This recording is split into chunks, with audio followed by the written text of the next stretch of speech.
Opinions Unqualified. Hey Sam, how are you, bro? Good, mate. How you going? Better than last week. Thank you for holding the fort and doing an amazing job. Joel was a bit of a star, wasn't he? Yeah, mate. He's natural. You better be careful. Your job might be on the line. I know, it sounds that way. And I did get multiple messages from people saying that I should retire. So I appreciate those. It's been a while. Usually I'm seeing you very, very regularly, but I haven't seen you in over a week. Yeah, we haven't spent a weekend together, which might be a good thing for our lives. Oh, no, probably not. Probably, yeah, probably not.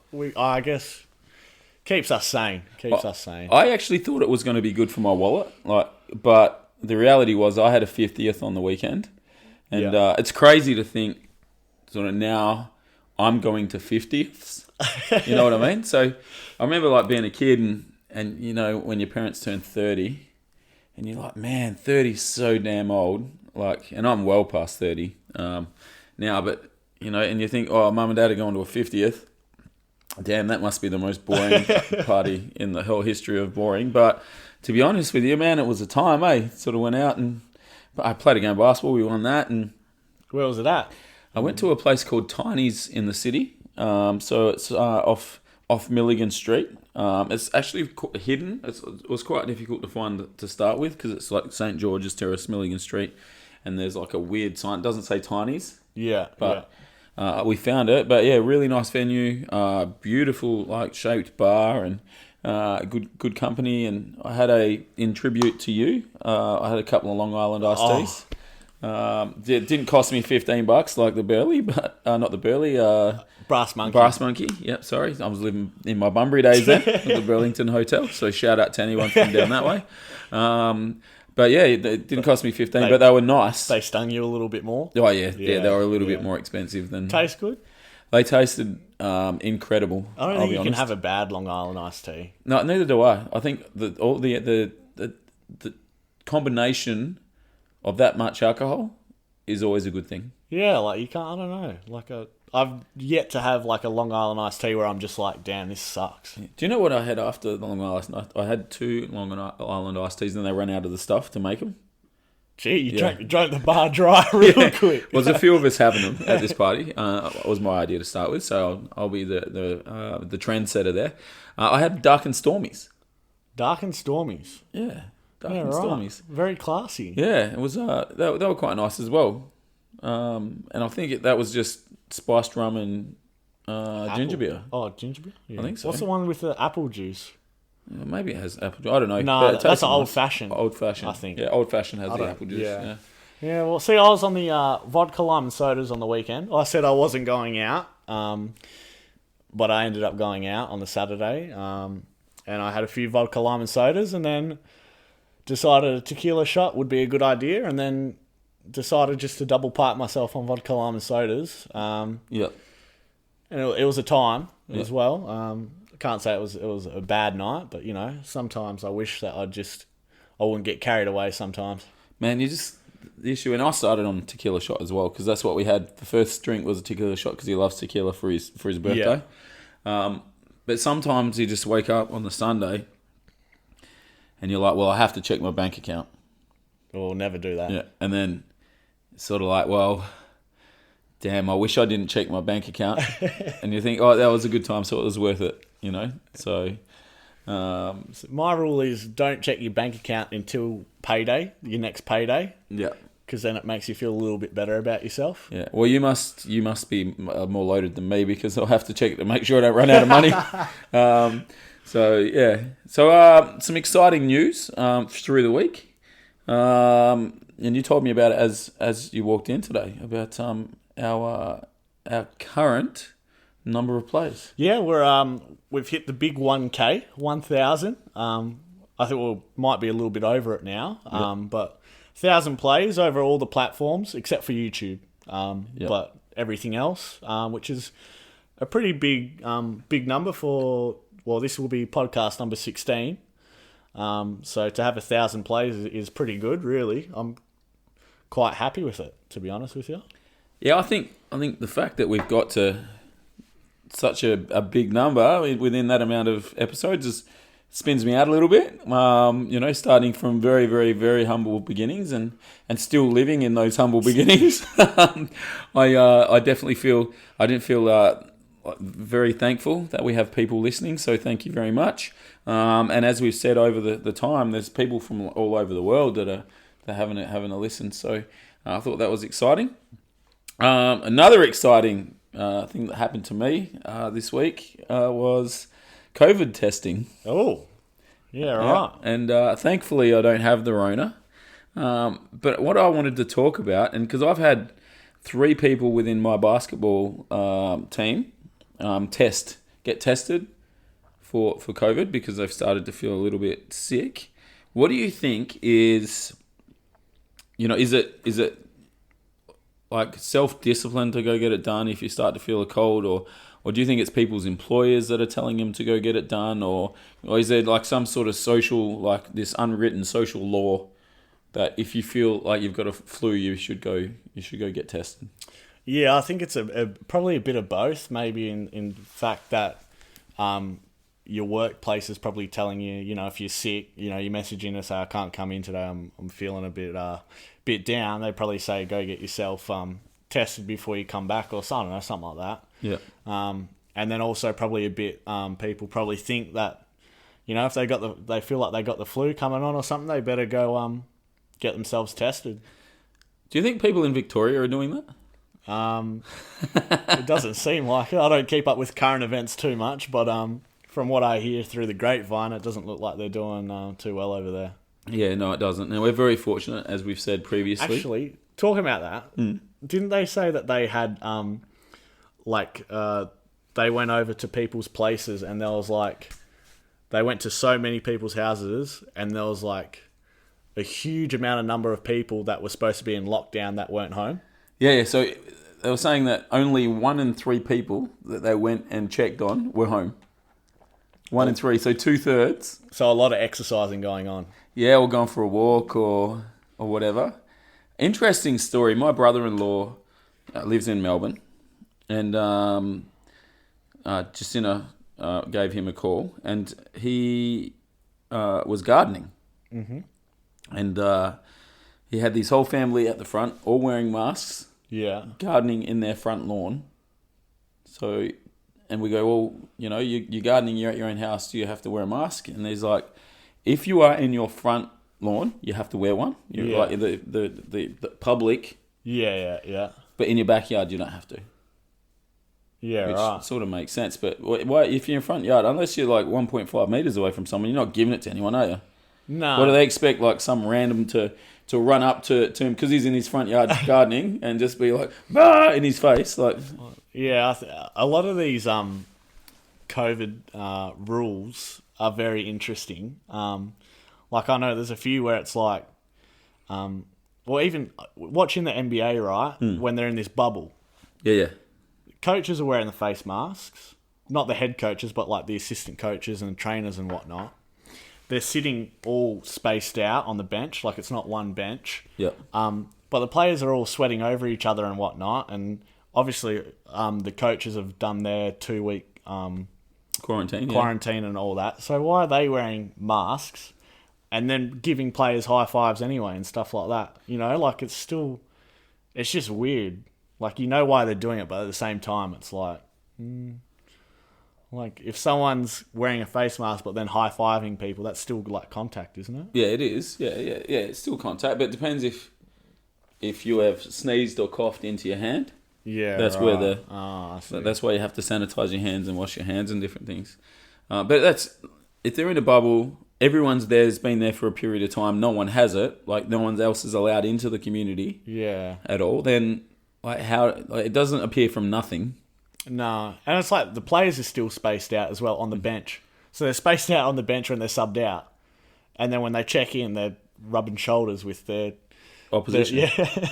So it's I don't trust my teammate here, but I'll go rub up against Dwight Howard. I know, it's weird. But, I guess they got to do what they got to do to cover themselves and whatnot. So, well, actually, I heard something really funny about face masks the other day, and it's a little gross, so I apologise. in advance. But I was listening to the radio, as a lot of our listeners know I do, and they were talking about, like, someone called and said, "Look, can you catch COVID from a fart?" What? Yeah. And I was like, "What? Like from a fart?" Yeah. It's like, yeah, and it's like, no, because your underwear is like a face mask for your butt. Oh my goodness. It sort of makes sense though, doesn't it? Yeah. It makes sense, yeah, but Like, really? yeah, really. We're talking about that on national radio too. Like, that was like on full on national radio, not like small time like us, but big time. We are big time. What are you talking about? Yeah, good point. Yeah, good point. We're 1,000 plays now. That's true. Yeah. Yep. So, talking about, so I've been a little bit sick, and you mentioned today that you sometimes get a bit of a runny nose and weird things happen. Yeah. Well, my philosophy in having a runny nose or something like that is to get it out of my system. Yep. And I think I blow my nose too much that sometimes I get a blood nose. See, that spins me out. I think that is bizarre. Yeah, well, look. Not the fact that you blow it a lot, because I know when I blow my nose a lot, my actual nose hurts from like friction from the tissues or whatever. No, I get a blood nose. I don't know why. But too much pressure. After you have the blood nose, does your nose stop being runny from that point on? Nah, then I just got a mixture of the both. Yeah. But then it's fine. But like, I don't know. I think it's better than just keeping it in my system. But that's weird. That's how I keep my blood nose. Like, yeah, see, if I get a runny nose, I blow it out. If I get a blood nose, I keep it in. So that's weird. I know. You spoke about that a couple weeks ago. Whereas I'm the opposite. Like, I get a blood nose, I blow it out. But if I have a runny nose, I'm blowing that out too. Yeah. So I think just get it all out. You know, Get it all out. one day I'll get it right. Yeah. Well, you know what? You're young. You're still learning. You showed me something really interesting today. So I work quite late on a Monday, and then Sam comes around and we record this pod. And I was sitting there eating dinner, and he was telling me that he changed banks. But we'll talk about that in a minute. But what I want to talk about is that you've decided that you are an entrepreneur and you're going to make millions of dollars. Yes. I love that. You want me to talk about my scheme of investing? Yeah, I do. Yeah, I'd love to hear about this. Yeah, well, I changed banks to make it easier for me to invest, so I didn't have to switch it through banks. We've done two types of investing. Yeah, we'll talk about the first one. Yeah. Because I don't know when you want to hit the second one. Yeah, we'll hit the second one after we. Okay. After we talk about changing banks, actually. Yeah, so I'm doing ComSec Pocket. Yeah. Which is there's 7 ETFs, which are exchange traded funds, I think, which is just like you dabble in about 40 or so different shares. Yep. If that makes sense, and you create like your own portfolio. And it's just easy to do, and I just, I thought I'd just chuck a bit of money in there and see what happens. And over the period of a day, have you made money? Yes, I have. I've made a little bit of money. See, I think that's how quickly it sort of happened. Could you lose it that fast? Yeah, I'd say so. Yeah. Like I showed you the graph, like when COVID hit, it dropped like $10. Yeah, and now it's back on the way up. Yeah, so So do you think it's investing is a form of gambling? Yeah, it is. It definitely is. Especially depending on how I think how much time you put into it. Yeah. Like, I mean, even the people that do it like as a full-time gig or whatever, they're still going to have failures. So yeah, I guess because I know some people that used to gamble quite heavily that now invest. Yeah. And I feel, and I could be wrong, but I feel like them investing in shares and things is catering for their need to gamble. Because basically they're doing the same thing, but the returns might not come back as fast. So the odds aren't like I'm going to buy 5 shares or something, and then it's going to go up like 30 times. Like you've got a 30-1 winner in a track or whatever, but they're still gambling. Yeah, yeah. It's interesting because I mean, obviously there's professional gamblers as well, isn't there? Yeah, there is. Yeah. It's hard to say that investing in shares and stuff might be a little bit more of like an educated gamble if you do your research. But if there's professional gamblers, they're obviously having an educated gamble as well in that field of gambling, you know? So... What sort of, like, because you hear about insider trading all the time, so people buying shares and then getting information from, someone within those companies and then making money off it, and then it's highly illegal. Yeah. Sort of the same with gambling as well, and I've had a number, because of the level I'm coaching at, courses and seminars about organised crime coming into sport. It's sort of similar to that, like... People will get, like, this is how crazy it can be in regards to, like, sports betting, is that I'll get a random message on Facebook, and this hasn't happened to me, but it's happened to the club I'm at, asking if a certain player's playing on the weekend. Yeah, I've heard of that as well. Yeah, so they come in, it's like, so that they can get the information, so that they can place their bet on it, or change the odds. Yeah. Or something, and so what we have to do is pretty much become... that tattletale or, the informant, to the authorities and say, look, I've got a message from this person about this because it could possibly be, some sort of gambling syndicate. So yeah. It's insane. It's like, big time, eh? Yeah. Well, it's just... And the level I'm at, not even a small level, but there's a lot of money getting placed on that. It's sort of like that with the... So you've got insider trading in the shares, and you've got insider information in regards to like organised sport on, and I'm sure it's the same with horse racing. Like I'm sure there's. It's pretty similar when you actually dive into it a little bit, like we have. Yeah, I think I reckon, and again, this is my completely unqualified opinion, that trading shares is just gambling for rich dudes. Yeah, pretty much. Well, I'm not rich though, so... Yeah. So gambling for people that have some spare cash.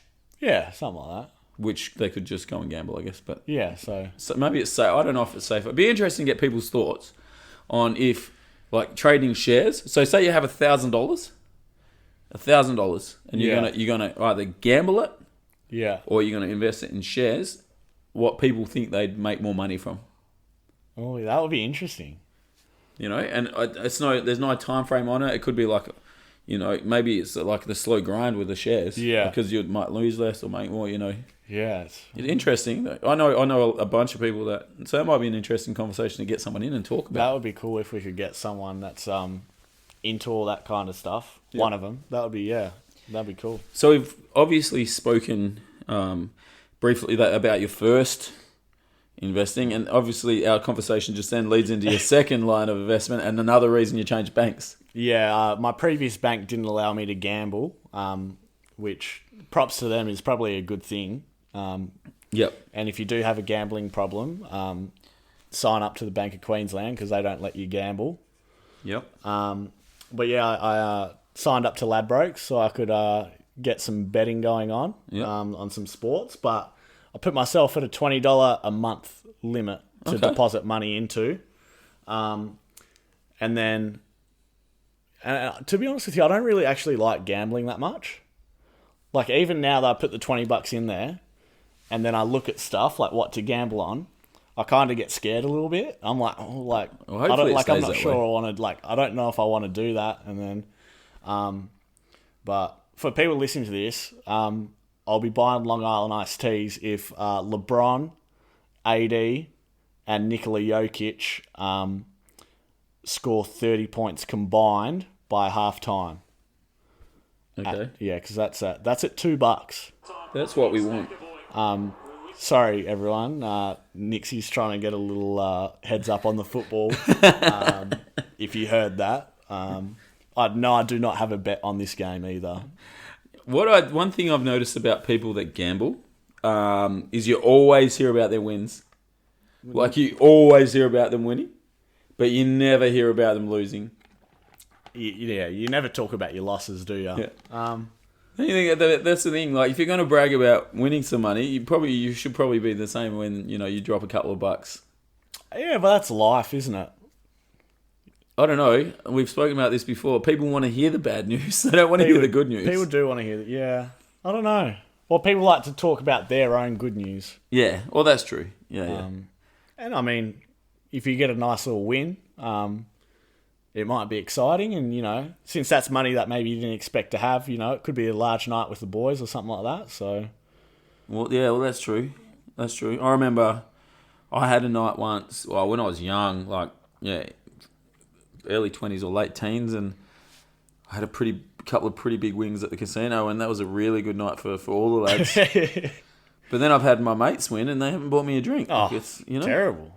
And I think there's got to be some sort of etiquette behind. If you're at the casino or at a racetrack with your mates and you have a win, you've got to buy a couple rounds, surely. Oh, if you win big, if you win real big, you should, definitely. So how much is real big, do you reckon? Let's say, I reckon, if you make over $300 profit, depending how many people you're with as well. Yeah. If you're at $300 profit, say you're with a group of 4 guys, because that's the pretty standard. If you're at $300 profit, say you spend $150 with the boys, and you keep $150 for yourself. Yeah. So you reckon? So there's should be some sort of scaling level. So you win $100, you buy the 4 beers. You just buy 4 beers. You win $200, you buy 4 beers and 2 packets of chips, so the boys can have you win $300. That's 2 rounds and the packets of chips. Yeah. Yeah, and you kind of just and build it's up. this scaling system that I reckon that if got some legs. Yeah, if you get a grand profit, then the boys don't pay for a drink that night. It's on you. Yeah. But again, if you make $1,000, it's sort of like one of those birthday parties where they put beer on, but they don't put the spirits on. You win $10,000. Win $10,000, you get the spirits as well. $20,000 and a steak. $20,000 and the Long Island iced teas are on. Yeah, they come out and you get a steak on the side as well. So, I think the lads that listen, if you have a big win, look after the boys. Yeah. Yeah, and you don't know, one of your mates might be, not wanting to spend too much money that night. Yeah. And then he sees you have a big win and it's get around him. Yeah, I think get around them. Get around the lads. Yeah. So, just on this little subject for a little bit, how hard was it to change your bank? Super easy. Yeah. What about closing your other account? Easy? Super easy. Yeah? Yeah, I just went into Commonwealth, said I want to open up a bank, or an account. Yeah. And then she was like, sweet. Then I opened up 2 accounts, like a savings and a card, one for the card or whatever. Account. Yeah. And then she was just like, when you get your card delivered in the mail, transfer all your money over. Yep. And then just go into the other bank and say you want to close them. So easy. Sweet as, yeah. I love it. Yeah. I only asked that because I've got a credit card account I need to close. Yeah. So can't do it online for some reason. So, just go in. It takes 2 seconds. Yeah. I just have to make some time to do that. Oh, no. Busy man. I got an interesting message this morning from a very good friend of mine, and I won't say who it is just because I don't want to maybe embarrass them, but they've just started using dating apps. Yeah. And I know you've got a message from the same person. Yeah, I have got a message as well. Yeah, so which is cool. But I got an interesting question. So there's a photo that he wants to use, and I'm in it. Yeah. And he's asked for my permission if he can use that photo. So I've said, no problem at all. They might think you're me and you might get some luck. But I'm just interested in your thoughts, because you've been on these apps and it's not something that I've done. Is there rules behind the photos that you use in these apps? And have you got any photos with other people in it, and have you asked the permission for that person to be in the photo?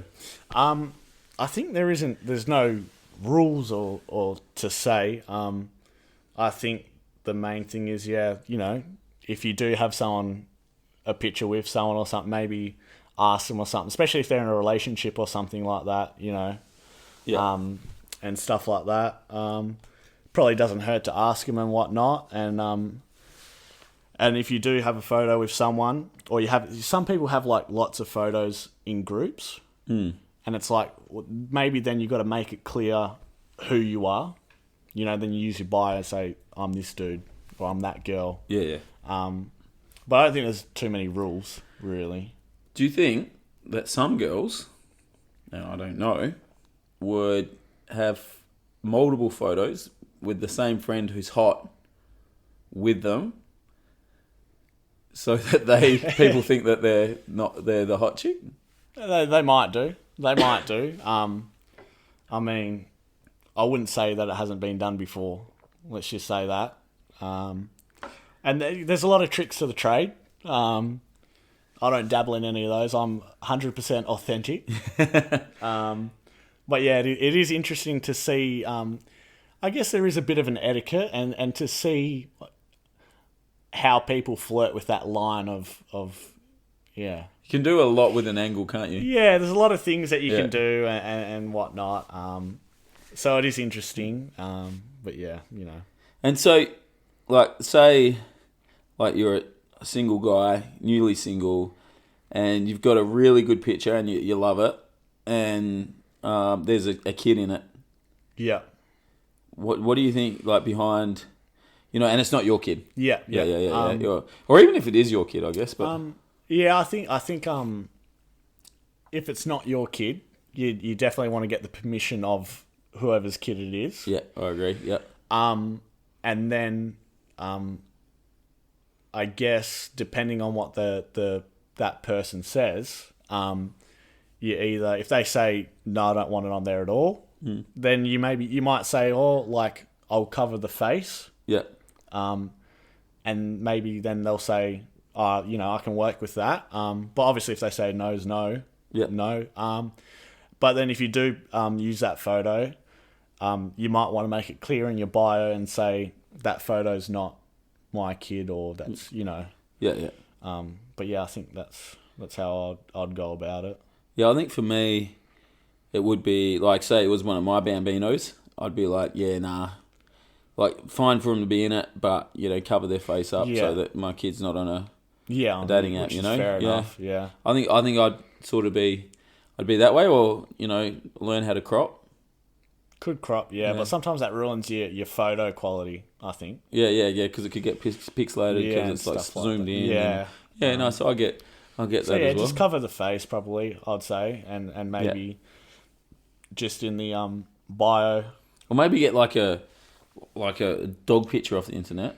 And that could work. Yeah, like a dog that's not yours, and then cut that bad boy out, and then maybe Photoshop that bad boy where the kid is, and then you look like a dog lover. You know what? Yeah, go on. You know what you could do? Or a surfboard. You know what you could do? Go on Fiverr. Yep. Right, which is an app where, like, people just, like, freelance on there. Yeah. And get, like, a good Photoshop person to do it for you, so it looks legit as well. Yeah. Or like a skateboard or a surfboard. Yeah, just something. Or a fucking dog. Yeah, but I just dropped the F-bomb on the show. No way. Yeah. I'm going to have to put explicit on now. Yeah, explicit. Yeah, explicit. we made the big time. We have made it. It's taken 15.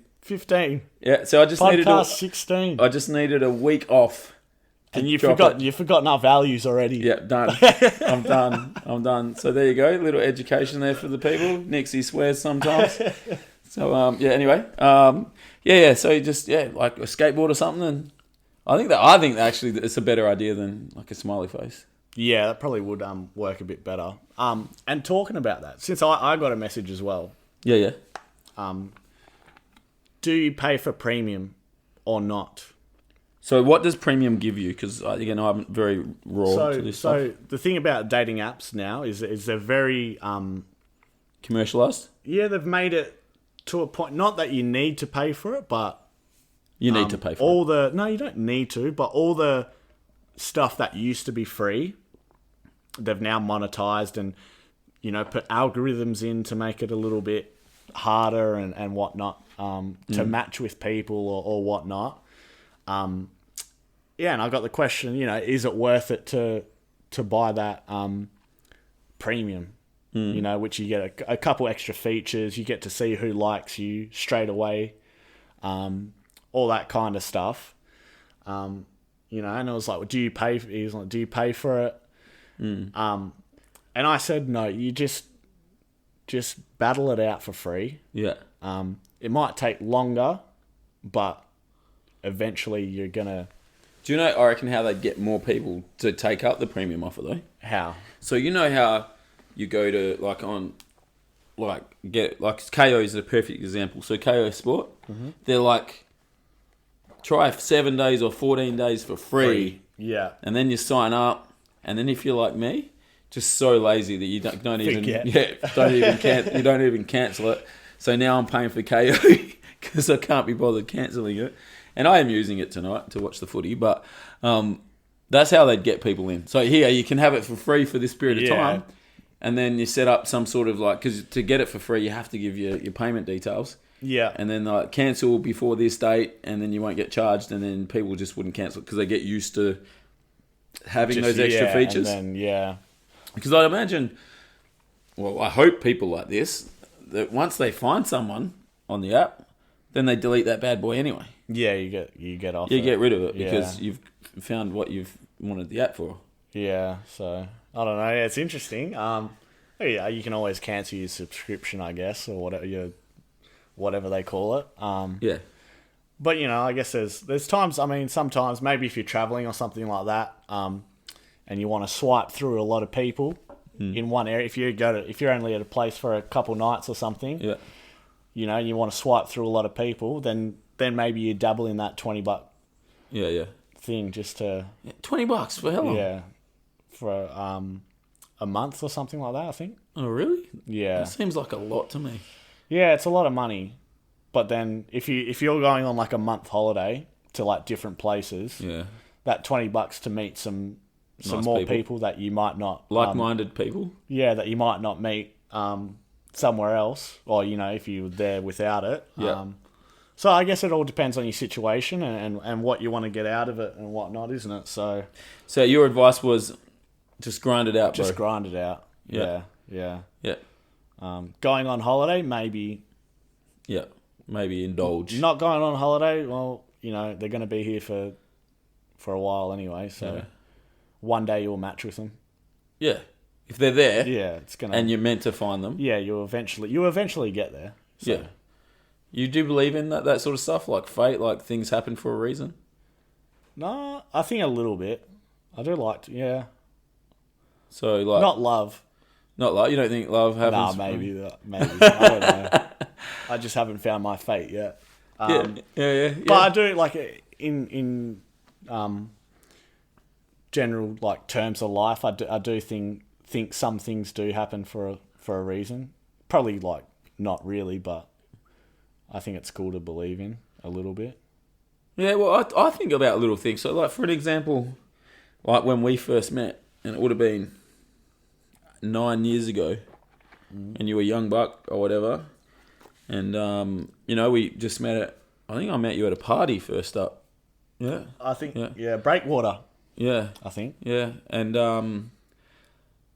so we just have a couple of conversations, and then, look, 9 years later, after me going, coaching, 2-3 different clubs, and then we end up at the same club, and now we're doing this. I think, those initial things happen to set you up and put you in a situation where, this is the right thing to do. Yeah. At that point in time. So I think little things do happen for a reason. Definitely, yeah. And if you think about, so how many times in your life, one thing leads to another, which leads to another, which leads to another. It's sort of it's some things just can't be coincidence. Yeah, it's weird. I don't know. I believe in it, but I don't. I'm a weird. Yeah. Well, I'm a bit the same because I believe you make your own luck, and I think if you have the right mindset and you attack life with full vigor and do right things by people, and you live life the way that life should be lived, with love and friendship and respect, then good things tend to happen. Yeah, and I'll say this a lot, and unfortunately, it's not true all the time. But I think for a lot of things, good things do happen to good people. And when I say good people, it doesn't mean Mother Teresa. What it means is people that genuinely love and care and respect for other people. Yeah. That work hard. I think you definitely have the ability to kind of manifest what you want to do if you kind of believe in it and go balls out. Well, most people that I know that are really successful knew they were going to be successful and really believed that they were going to be successful. and then did the work to become successful. That's the thing. If you really believe it, you're going to do the work to Make it to happen. get there. If you don't really believe in it, that late night or something, you might be like, I might miss this, because I'd rather do something else, or I can't be bothered. Yeah, So, it's not going to happen, is it? No. Because things just don't fall in your lap. Yeah. A lot of the time. How many people buy lotto tickets? Oh, everyone. Yeah. That's pipe dream. It is. You got to make it happen. You got to It'd be get out there and make it happen. Yeah. So, I think little advice there for our peeps is, if you want it, believe it, go get it, Go all out. chase it. So that was an interesting transition from So, dating app photos. deep in philosophy. I can't say the word. I don't even know what I'm trying to say. Philosophical. Yeah, that's the one. Yeah. One of our greatest segments, I think, is chip chat. Yeah. Chip chat. Yeah, I love a good chip chat. And you brought a chip chat topic to the table today. Yeah, no, it was not really, because I think our chip chat was more geared towards hot chips? It was, yeah. So this is so I'm slightly more different, on the potato chips, crisps. Is that crisp? Is what English people call them? crisps. Right? They call them crisps. Yeah. So I was thinking, I had flavored chips, right, called Mongolian beef. Yeah. Um, And who doesn't love Mongolian beef? And yeah, I love a sizzling Mongolian beef. And anyway, I was eating it, and I was like, you know what? This doesn't really taste like sizzling Mongolian beef, but like it kind of does, maybe. And so then I was thinking, when the people that make these chips, these flavored chips, when they're thinking the flavor, do they rely on people's mindset of when they read like sizzling or Mongolian beef on the packet, that they almost take themselves to a Chinese restaurant, and like sizzling Mongolian beef is in their mind? Yeah. So like sometimes when you're craving something, you can almost taste it in your mouth. Oh yeah, and your mouth starts to water. Yeah. Like, you reckon chip companies kind of almost rely on that with some of their flavors that they go for? Oh man, I completely agree with that, because you bought around a packet of smoky barbecue. Buffalo wings. Yeah, smoky buffalo. And I love buffalo wings. I'll go crazy for that. Yeah.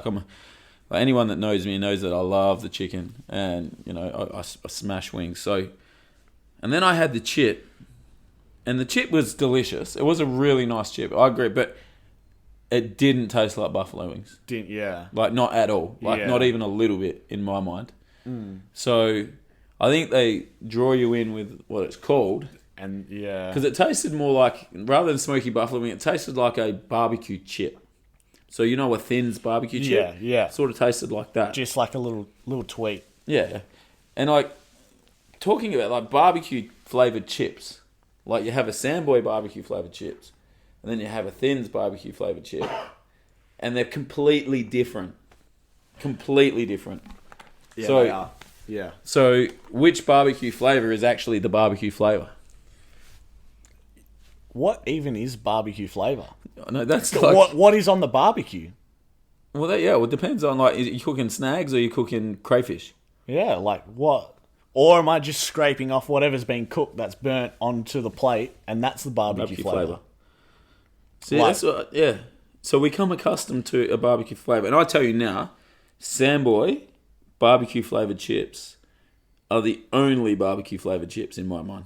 Really? They are the best by a mile. Yeah, right. Yeah. And like the way that they're cut, and like just the crinkle cut, and just the flavouring. And when you get one of those one with like a centimetre layer thick. Hella flavouring. Yeah. That's the business. One of the greatest things Sandboy ever did was, back in the day, and I don't know if these were out when you were young, is that you'd be able to buy the packet of chips and they'd have extra satchels of flavouring.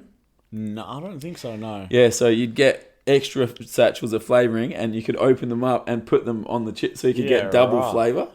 And it was so good. And the tomato flavoured chip, Oh, I love tomato flavoured. they'd have like a sweet mustard flavour that come with it. So you could have the tomato flavoured chip and put the mustard powder in, and it was incredible.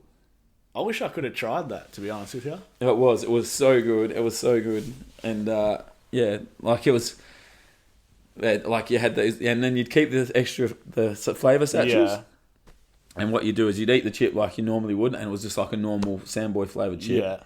And then you'd get the satchel, and then you get some bread, and you put some butter, and then you have like a yeah, like a flavoured piece of bread. that is a play.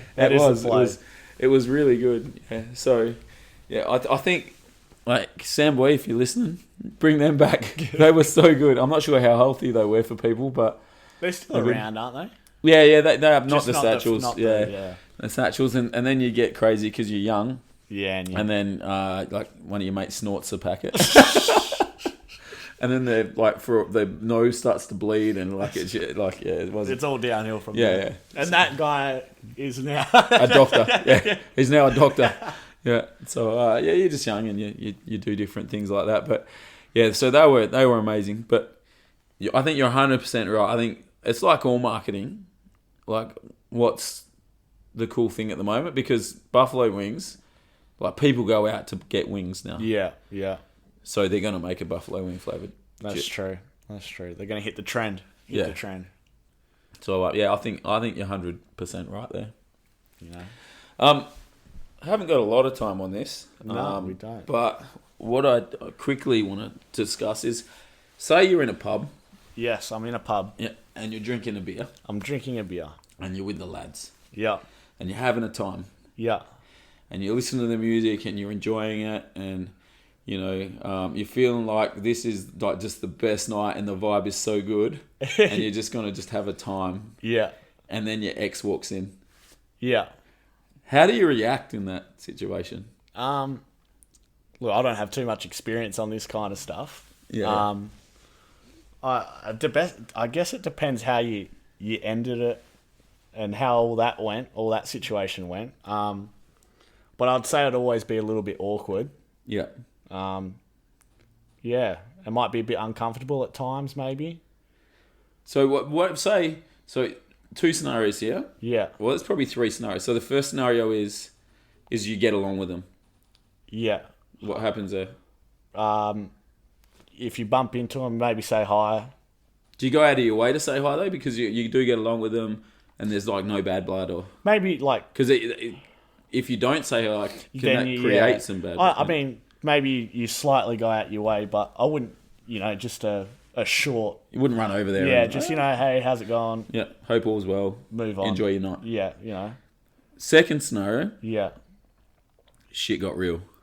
Yeah, and it was a bad situation. Wasn't good at all. Now she sees you. Yeah. You see her. You lock eyes. Yeah. What do you do? Oh, how far away am I? So let's say it's like a 10 by 10 room. So it's a reasonably big room. So you're, less than 10 meters away. And it was bad. Like it was bad, like, screaming, you hate each other. I never want to speak to you again. Well, I guess if you don't want to speak to him again, you probably don't speak to him. Yeah. Do you leave though? Depends what the vibes are. I think that's it. You got to feel because you're having vibes. a good night. Yeah, and you lads. Would your mates, if you wanted to leave because of that situation, would they leave with you? I think if you had supportive friends, and you felt uncomfortable or didn't feel right, that maybe the boy should hit another place. Yeah. But I don't know, if the vibe's like it's all right, like you can deal with it, and the boys are having a good time there, then maybe suck it up a little bit. Yeah. But if it's really affecting you, then maybe be like, hey boys, like I want to go somewhere else, so I can keep on having a good time. Yeah. I don't know. What are your thoughts on this? I don't know. I just because it's not really a scenario I've been in, but I've thought about it. Yeah. I've thought about it. So I reckon with my ex-wife, we're good. So I'd be, hey, how you going? Have a good night. And I'll have a few with a beer. So the first scenario is pretty much accurate, I reckon. Yeah. I've had 1 or 2 bad ones. In those situations, I'd be pretty much like, see how long they hang around for. Like if they're still there in 15 minutes, then I'm probably gonna leave. But if I think there's got to be some sort of etiquette. Like I was there first. I'm set up. I'm ready to go. Yeah. That they're like, oh, this is pretty awkward, and they leave. What do you reckon? Like, there should be some sort of rule in place where there should be, but whoever's there first owns the territory. If it ended bad, there is no morals or anything like that. So I think the number one rule is you're just trying to avoid any confrontation that you possibly can. You steer clear. Steer clear. Okay, I reckon that's something that we can delve into a little deeper at another point. Yeah. But I think that's like just how do people, and I'd love to hear what people think. Like, how do you deal with, if you've ever been in that situation, is anything mad that went on? Like, anything crazy? Or, if it was mutual and cool, and we just love to hear from people, like, what they do in that scenario. Different perspectives. Yeah. Like, I don't know how I'd... I guess think it's a weird one. I think it's one of those things as well that you never know until you're actually in the position.